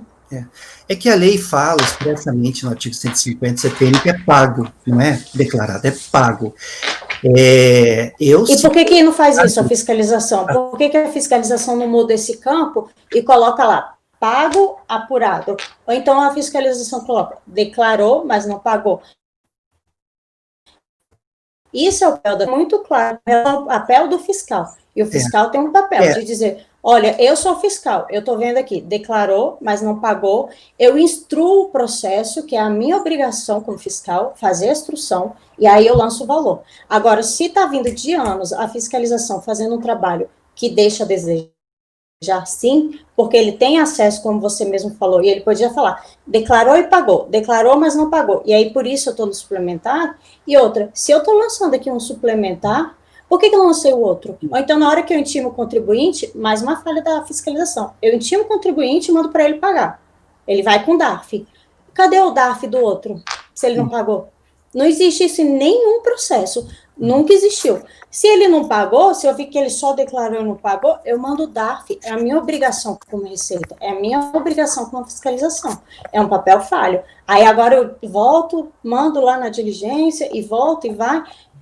Entende? Também está na lei, descrevendo todo o papel que a fiscalização tem. Mas eu como estou vinculado à lei, a lei fala que tem que estar pago, se está faltando uma informação no processo dizendo que está pago, eu preciso dessa informação, não posso passar por cima só por conta, né? Você quer falar, Márcio? Pode falar. Só complementar a Ana, consertar uma parte final, Ana. Nesse caso de tributos sujeitos à homologação, como é o caso do IPR, como é o caso do RPF, a comunicação para o pagamento do imposto declarado é no ato da declaração. Então, por exemplo, você apresenta o ITR, o IRPF, você já é comunicado de que tem que pagar, você já recebe um DARF. E aquele DARF, diferente desse DARF de lançamento suplementar, se ele não for pago, ele já vai automaticamente ser inscrito em dívida ativa. Ele passa um outro percurso, ele faz um outro percurso, que ele já está totalmente constituído. É por isso só a parte final do que tu falaste, que não tem nenhuma menção ao DARF. Por exemplo, o cara, por que não cobra? Porque a cobrança já não é mais nossa, ou nossa, digamos, da Receita Federal. A cobrança já é da Procuradoria. A preocupação do fiscal é só lançar o que foi omitido. É nisso que ele está preocupado, né? Ele não, e se ele lança o omitido, ele fala, pagou ou não pagou? Porque, como você mesmo disse, ele tem acesso. Ele mesmo no caso que tem pagamento, ele nunca fala. Ele está preocupado em lançar o que não foi declarado. E ele só diz, foi declarado isso. Aliás, não foi declarado isso. Ele declarou tanto e não declarou esse. Esse eu vou lançar. Mas ele pode instruir os autos dizendo isso, já que ele tem acesso a essa informação. Que foi declarado, o que foi declarado ele informou. Ele só não informou se foi ou não pago aquele declarado. Foi pago, ele tem essa informação do pagamento. Ele instrui os autos. Tá. Bem, eu acho que o caso aqui é como aquele, né, Luísa, que já discutimos lá, de baixar em diligência. Luiz quer falar. Luiz quer falar. Porque esse recurso não adianta, né? Esse recurso aqui é para inclusive, porque a gente levanta ninguém fica muito, ninguém observa que tem alguém que falar. Olha só, esse assunto aí eu falei daquela vez, eu vou só fazer, sem querer ser, como se diz, doutrinador, mas assim, eu vou só dizer o seguinte, é mais ou menos como o Márcio falou aí, esse do ITR de homologação, eles têm, à medida que o contribuinte confessa o débito, já está constituído, e tem um rito próprio, é gerado o DAF, então, e não é só nenhum rito, tem um processo de cobrança próprio, um código de receita próprio, que é diferente desse lançamento de ofício. E, assim, eu vou só fazer uma breve correção com o Márcio, espero que ele não fique chateado, é que necessariamente não vai logo para a PGFN, vai para a cobrança amigável, ele demora um pouco tempo na receita, né? Mas se não for pago, como ele falou, realmente vai em algum momento, vai para a inscrição de vídeo. Isso depende de unidade para unidade. Tem unidade que é mais séria para mandar, tem outras que demoram anos. Mas o raciocínio que o Márcio desenvolveu está correto. À medida que ele confessa, é gerado já automaticamente um processo de cobrança que não tem mais nada a ver com esse processo de lançamento de ofício. É por isso que ele não lança aqui. Esse senão ele estaria lançando 2 vezes, o que o contribuinte constituiu, que ele está lançando de novo. Essa história que você relatou, Ana, que a Câmara Superior entende assim, o João fez parte desse colegiado e a gente tinha célebres discussões sobre essa mesma matéria. Ela nunca foi pacífica aqui na Câmara Baixa, tá? Nunca foi pacífica. Eu sei, eu vi. Aí o que acontece? O João sempre teve, não é surpresa para mim que ele tenha levado esse raciocínio, está sendo coerente com o raciocínio que ele desenvolvia aqui na Câmara Baixa. Então, ocorre o seguinte, esse entendimento que você desenvolveu, ele que você resgatou também lá da Câmara Superior, é uma leitura, no meu entendimento, absolutamente equivocada do enunciado 555 do STJ, tá? Porque você está dando um status de débito pago a um débito apenas declarado. São momentos extremamente diferentes, distintos. Tá? Você dizer, essa interpretação que você está dizendo, ela nasceu com o enunciado 555 do STJ, que começa falando lá em débito declarado, aí o pessoal... deixa eu falar, né? Aí tá bom, mas não é. Depois você explica.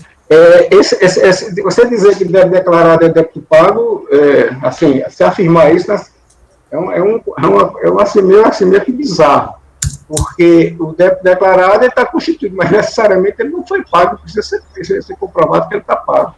O fato do sistema da Receita ou da Receita fazer há anos assim não legitima o pagamento. Se seguir esse raciocínio que você resgatou, o contribuinte não vai precisar mais pagar tributo nenhum com homologação. Basta ele declarar,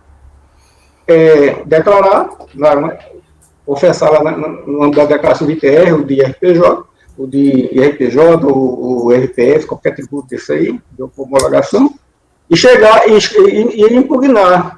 Aí aparece uma decisão dessa aí, essa decisão que tem na rua aí. Aí o que é que eu sendo contribuinte, faria o quê? Eu pegaria essa decisão, iria na unidade da Receita Federal e dizia, Receita, debaixa naquele débito que eu confessei, não interessa se eu paguei. O CAF está dizendo que está pago. O CAF está dizendo que eu não preciso pagar, eu apenas preciso declarar. Eu declarei, agora debaixa. Né? Receita debaixa, o CAF disse que está pago. Né? O CAF disse que está pago. Você não pode mais me cobrar, porque debaixo daquele processo lá de cobrança, aquele processo que vocês geraram, vai me cobrar o débito que eu declarei. Porque o CAF está dizendo que está pago, não precisa mais comprovar pagamento. É um raciocínio absolutamente bizarro. Né? Francisco. Tá me ouvindo? Tá me ouvindo? Sim. Estou. Tá. Tentar contribuir um pouco com essa discussão, há duas considerações em relação a isso daí, que eu entendo relevantes. A primeira, quando o fiscal faz esse trabalho, ele está revisando a declaração por homologação. Quando ele revisa, ele traz tudo que o contribuinte já tinha declarado e aquilo que ele encontrou a mais. E por que é interessante essa parte de valor declarado? Porque, por exemplo, no imposto de renda, mesmo saindo da filosofia de estar revisando a declaração como um todo, no imposto de renda, por exemplo, se o contribuinte omitiu um valor X lá, e o fiscal desconsiderar essa parte que ele declarou, muitas vezes ele incide num índice, na tabela lá, na tabela progressiva, ele vai cair numa alíquota menor do que ele deveria cair se tivesse declarado tudo correto da primeira vez. Então, essa necessidade de trazer isso daí, e isso é apenas informativo e para deduzir daquela parcela que vai ser cobrado o tributo, para não ser cobrado duas vezes sobre a mesma parte. Porque essa parte que foi declarada inicialmente, ela segue o rito de cobrança, como os colegas já explicaram aí, né? Esse é um ponto. O outro ponto é que eu entendo que a gente está, assim, não há espaço para você diferenciar bem essa questão do declarado e do pago, porque vamos imaginar uma suposição da restituição. Quando é que o contribuinte tem direito à restituição? Quando há um pagamento indevido ou nas situações de imposto retido na fonte que foi maior do que o imposto devido na apuração anual. São as duas situações que a gente vê de restituição. Mesmo na fonte, onde a fonte é uma coisa que aí está implícito um pagamento, que não resta dúvida em relação a isso, que dá origem, inclusive, à restituição, né, à fonte. Mesmo assim, para efeito de decadência, tem uma súmula. Olha, fonte considera antecipação de pagamento. Mesmo isso estando bem claro que isso aí o contribuinte já não teve essa disponibilidade financeira. Ela já foi retida, e isso dá direito, inclusive, ele ser restituído depois, como um crédito que ele tem. Então, até para isso, o CARF se manifestou, olha, feito de imposto de renda retido na fonte, como a contribuição também, é antecipação de pagamento.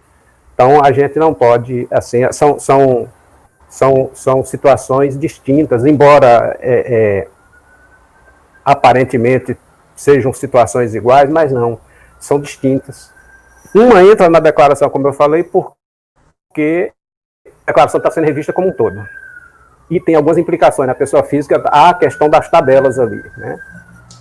E a outra que realmente o declarar em si não é pagamento, tanto é que o fiscal, sobre aquela parte, ele não lança. Aquilo ali é um problema de cobrança da parte arrecadatória da Receita e parte da Procuradoria. Tá? Era isso.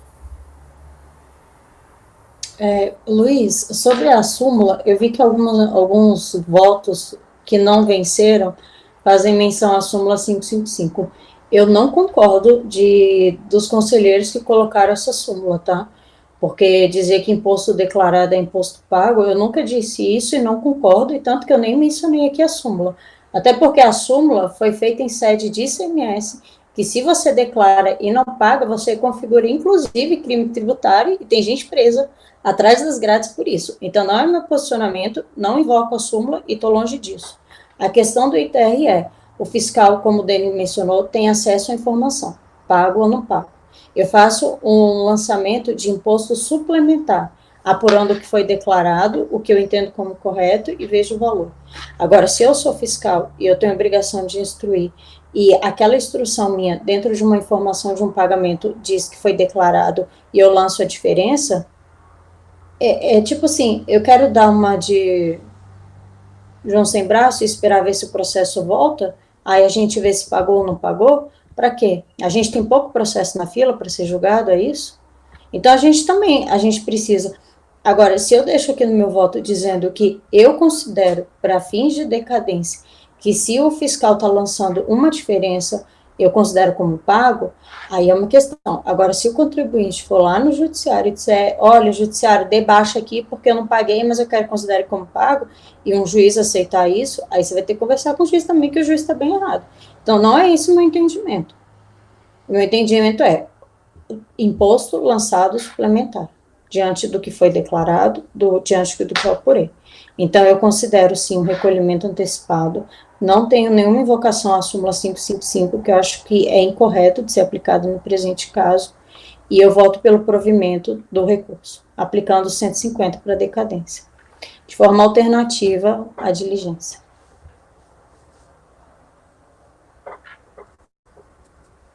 Ouçam. Tem que estar prestando atenção aqui. Podemos iniciar, então, a votação, viu, Francisco? Você ficou sem microfone aquela hora, a gente... Você está ouvindo, né, Francisco? Ficou sem áudio aquela hora, né? Pode entender a discussão. Como a Ana tinha dito no voto dela que, alternativamente, ela faria a diligência, eu propus e já votarmos a diligência. Aí, o Gregório até argumentou que, como o voto dela, o principal, é negar provimento, é dar provimento ao recurso, né? Então, se fôssemos direto para o voto dela, assim, né, seria votar a primeira opção dela, que é, no caso dela, dar provimento ao recurso. Mas que se você, que vai iniciar a votação, propor uma diligência, a gente daí, nesse caso, pode votar a primeira diligência. Então, vamos iniciar por você a votação. Francisco, como você vota? Proponho diligência, para conferir se realmente houve o pagamento. Tá. Então, colegas, vamos votar a diligência. Gregório, você acompanha a diligência? Eu vou acompanhar, presidente. Eu vou fazer aqui uma observação. Na sessão passada, no mês de junho, eu votei exatamente como a conselheira Ana está votando agora. Muito por conta de como eu vim votando nos processos de imposto de renda, à luz dos esclarecimentos, inclusive, que o conselheiro Francisco fez agora. Mas melhor analisando o tema de junho para cá, inclusive eu relatei diversos outros processos de TR que tem essa questão da decadência, inclusive reconhecendo de ofício a decadência, ou propondo a conversão de diligência para confirmar eventual pagamento. E aí o porquê da minha mudança.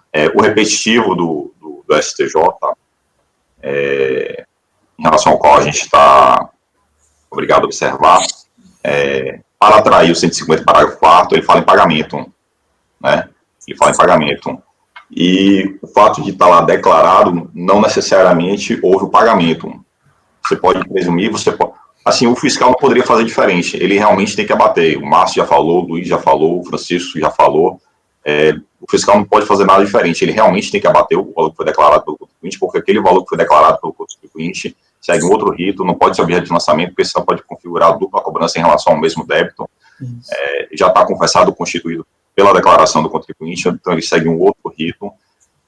Então o fiscal realmente não pode fazer de forma diversa, se não abater o valor que é declarado do contribuinte. Agora, esse valor foi pago, aí a gente não tem essa informação. O fiscal, lá na origem, tem acesso à informação? Tem. Poderia trazer isso? Poderia. Seria uma baita de uma economia para todo o órgão, para toda a administração, mas não trouxe, não traz, né?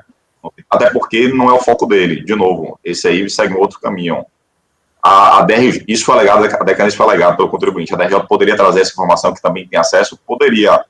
Mas aí, infelizmente, não trouxe. Então, não tem outro jeito a não ser achar agora em diligência para confirmar se não houve o pagamento, que é crucial para identificar qual regra da decadência vai ser aplicada no caso. Então, a de diligência. Ok. Márcio, você acompanha a diligência? Eu acompanho a diligência até também por coerência com o raciocínio do Gregório, com coerência com o raciocínio do Francisco, coerência também com o meu voto. Eu já realizei na sessão passada que eu converti diligência para obter o comprovante de pagamentos, a prova do pagamento. Ok. Renata, você acompanha a diligência? Acompanho. Rafael, acompanha? Eu concordo com a Ana. Eu acho que é uma situação que deveria já ter vindo instruído isso no processo, se fosse diferente, o recolhimento não se confirma. Quem tem acesso às informações é o fiscal, não somos nós.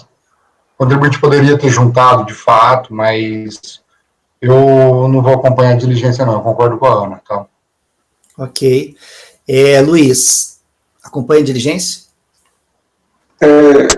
Eu vou acompanhar a diligência, por óbvio, né? Porque não tem outro caminho, eu não vou seguir um caminho da aventura para afirmar o que eu não sei se aconteceu. E eu queria só, assim, reportando ao colega Rafael, que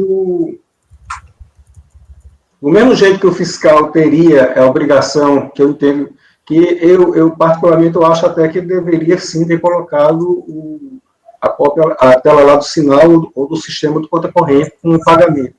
Do mesmo jeito que que o fiscal deveria ter feito isso, com mais razão ainda deveria ter feito o contribuinte, porque ele é que está buscando o direito dele. Se ele declarou, ele tem toda, inclusive do mesmo jeito que ele tem toda a obrigação de comprovar todas aquelas deduções, o VTN arbitral, o VTN que ele declarou, todas aquelas coisas que ele declarará no ITR, ele tem a obrigação sim de comprovar se pagou ou não, para atrair a regra do 150. né? Ele tem a obrigação de fazer. Do mesmo jeito que o fiscal deveria ter feito, o contribuinte também deveria ter feito. Com mais razão ainda, porque ele está defendendo o direito dele. Tá? Com relação agora só, eu já votei, mas só com relação ao que a Ana falou, ela falou que o enunciado 555 do STJ está vinculado ao ICMS, não é bem assim. Eu estou pesquisando aqui alguns precedentes, eles falam exatamente de contribuição previdenciária, tá?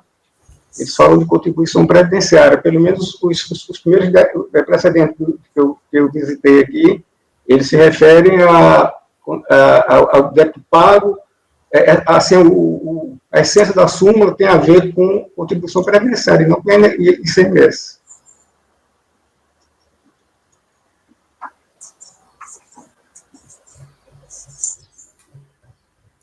Tá, então você acompanha a diligência, né? Tá. E Ana, você como vota na diligência? Ana não, Ana é a relatora, tudo dentro. Não, é que é o seguinte, a Ana tinha feito o voto, e aí alternativamente, ela falou que faria a diligência, né? Mas eu daí não sei agora se ela se continua... Ana? Então, mas aí eu posso declarar voto vencida, ou... Mas eu posso, então, aí eu coloco isso no meu voto, que eu votei pelo provimento, mas a turma decidiu por converter em diligência? Você não é obrigado a concordar com a diligência. Não. Você não é obrigado, aí alguém vai fazer o vencedor. Então, aí também não precisa que outra pessoa faça o voto vencedor. Você mantém o teu voto, dando provimento ao recurso normal, né? E aí uma outra pessoa vai fazer a diligência, pode ser? Aí vai ser... Não, porque o que eu estou falando, até para economia de todo mundo, eu coloco no meu voto, antes posto, votei no sentido de dar provimento para extinguir. Diante do posicionamento da turma, de forma alternativa, acolhi o posicionamento para converter em diligência. Na verdade, a Ana está fazendo uma resolução de diligência, ela só vai expor o voto dela pela decadência, mas ao final, então quer dizer, eu também mudo o meu voto para acolher a diligência. Porque se ela é a raiz e ela está mudando para a diligência, eu tenho que mudar concordando. Tá, então... Fazemos assim, então, Ana? Aí no teu voto você coloca assim, como você falou, tá? Tá.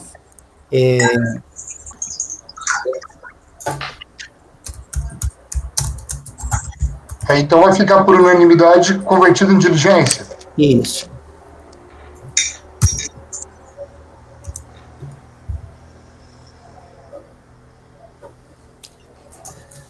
Ficou assim, então, gente, aquele texto padrão, tá? E vou deixar pro voto o que está sendo solicitado da origem. Ficou assim, então, item 85 da pauta.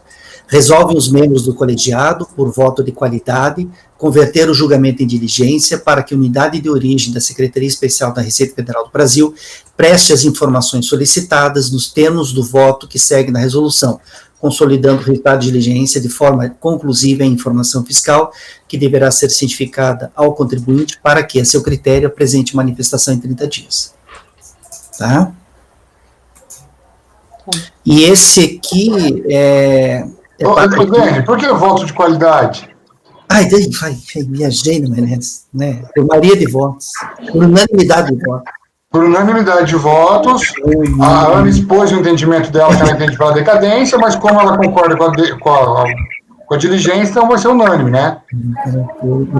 Tá certo. Nada a ver com unanimidade de votos, com voto de qualidade. Resolve os membros do colegiado por unanimidade de votos, converter o julgamento de diligência. Isso mesmo. Obrigado, Fernando. Dene, 10 minutinhos, só para dar uma esticada de perna? Não vai dar tempo agora para começar antes das 11, né? Que horas são no relógio de vocês aí? 10h52. 10h52? 11h05. 11h05 a gente volta. 11h05 a gente volta, então, pode ser? Então tá. Janaíne, pode parar.